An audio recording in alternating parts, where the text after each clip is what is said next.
bonjour. Comme j'ai la voix un petit peu cassée aujourd'hui, on va essayer de faire bref, avec un énoncé de début de chapitre sur les espaces vectoriels, pourvu bien sûr que vous ayez vu les notions de famille libre, famille liée, famille génératrice d'un espace vectoriel, voilà. C'est pas du tout l'exo le plus dur de la playlist, donc CF la playlist, si vous cherchez des exos un petit peu plus stimulants en termes de réflexion sur l'espace vectoriel. Là, c'est un exo de début de chapitre pour s'assurer que ces notions-là sont relativement bien maîtrisées. Et aussi, il s'agit de voir comment on peut montrer des résultats qui peuvent paraître triviaux. Voilà. Si vous êtes assez avancé dans le chapitre, effectivement, je pense que les résultats des questions 1 et 2 vous sembleront vraiment triviaux. C'est à la frontière de la démo de cours, voire même c'est compris dans certaines de vos démos de cours. Donc voilà, le but est juste de revenir sur ces notions-là et les appliquer de manière assez immédiate. Ok, alors quel est l'énoncé? Soit n appartenant à une étoile, avec n supérieur ou égal à 2, soit E1, R espace vectoriel, ok. Soit E1, E2, En jusqu'à En plus 1, n plus 1 vecteur de E, tel que la famille E1, E2 jusqu'à En n'est ni libre ni génératrice de E. Il s'agit dans un premier temps de montrer que la famille E1, E2 jusqu'à En plus 1 est liée, puis en question 2 de montrer que la famille E1, E2 jusqu'à En-1 n'est pas génératrice de E. Vous pouvez vous donner 10 à 15 minutes de réflexion et de recherche, et si vous êtes assez avancé dans le chapitre, j'irais même jusqu'à dire 5 minutes avant de regarder la correction. Correction. Alors, bon, montrer que cette famille est liée. Donc, quand je dis la famille E1, E2 n'est pas libre, en fait, ça veut dire qu'elle est liée aussi, E1, E2 jusqu'à En. C'est pas pour vous piéger ou quoi, bon, j'ai bien aimé la double négation ici, enfin, n'est ni libre ni génératrice de E, plutôt que d'écrire la famille H1 est liée et n'est pas génératrice de E. Voilà, c'est juste pour ça. Donc on sait que E1, E2 jusqu'à En,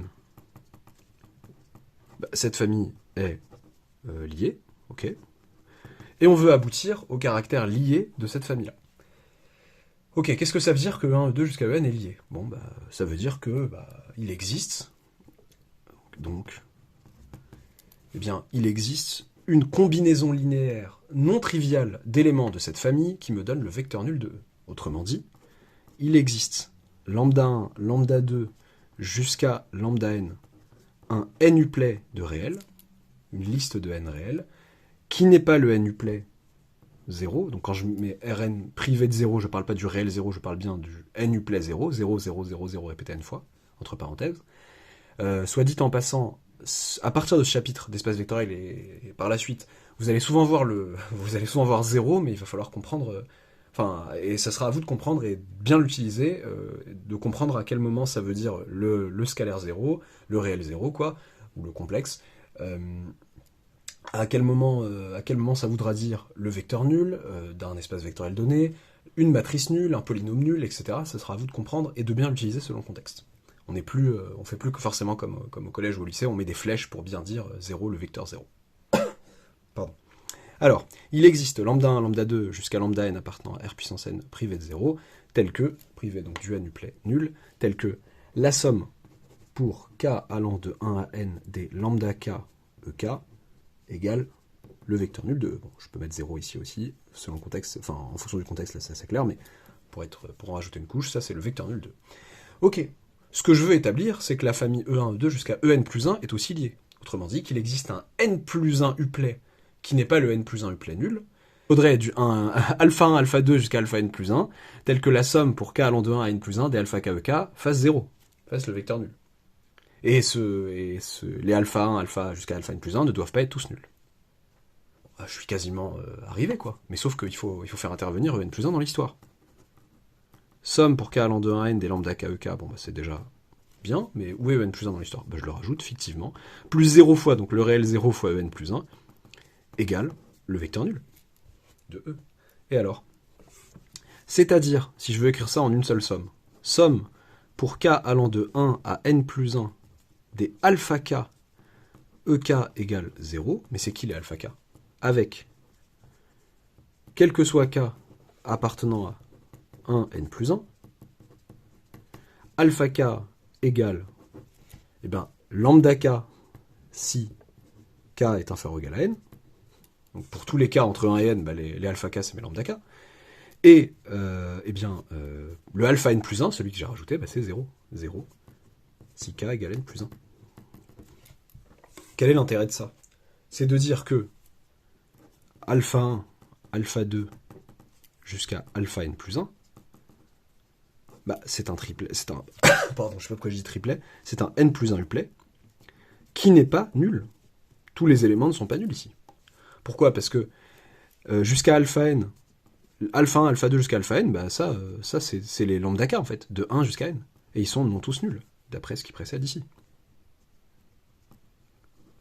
Donc qu'est-ce que je viens d'obtenir? Une combinaison linéaire non triviale des éléments de cette famille. Donc de quelle famille? De la famille E1, E2 jusqu'à En plus 1. Combinaison linéaire non triviale qui me donne le vecteur nul.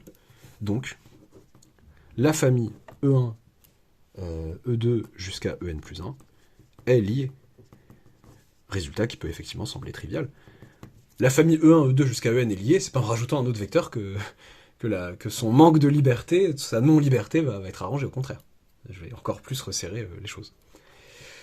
Ok, très bien, bon bah voilà pour la première question. Question 2, montrer que la famille E1, E2 jusqu'à En-1 n'est pas génératrice de E. Bon, pareil, ça peut paraître assez évident. J'ai une famille qui n'arrive pas à être génératrice de E avec ces n vecteurs-là. C'est pas en retirant un vecteur que je vais arranger les choses, au contraire. Ok. On sait que la famille E1, E2 jusqu'à En n'est pas génératrice de E. On veut arriver à n'est pas génératrice de E pour la nouvelle famille E1, E2 jusqu'à En-1. Comment montrer qu'elle n'est pas génératrice de E? Bon, une manière sympa de contourner la négation, c'est de dire supposons par l'absurde, comme ça on va pouvoir utiliser la définition de génératrice.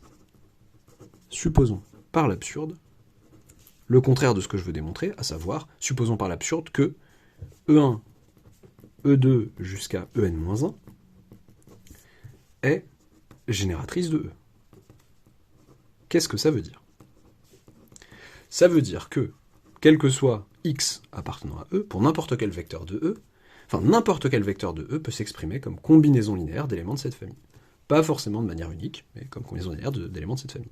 Quel que soit x appartenant à E, il existe eh bien alpha 1, alpha 2, alpha n-1 appartenant à R puissance n-1, n-1 uplet, tel que x s'écrivent somme pour k allant de 1 à n-1 des alpha k ek. Ok, bon. En quoi est-ce que c'est choquant? Ce qui doit être choquant, c'est que je dois utiliser le fait que E1, E2 jusqu'à En n'est pas génératrice de E. Bon. Mais si ça est vrai, ok, ça c'est supposé, bah pareil, je vais faire intervenir En de manière fictive. X égale somme pour k allant de 1 à n-1 des alpha k ek plus 0 En. En fait, l'idée ici, on a l'impression de faire la même chose que la question 1. La nouveauté, c'est que là, je travaille pour tous les x de l'espace vectoriel. Il faut penser à écrire tous les x de l'espace vectoriel comme combinaison linéaire d'éléments de la famille qui était supposée par absurde génératrice, celle-là. Et on va arriver à une bizarrerie, c'est que x s'écrit comme ça. Donc x, encore une fois, si je sors l'idée des lambda k, tout à l'heure j'aurais dû les appeler lambda k puis alpha k comme tout à l'heure, mais c'est pas grave. X égale somme pour k allant de 1 à n des lambda k ek avec lambda k égale alpha k si k appartient à un n, à un n-1, pardon, cette fois-ci, et 0 si k égale n.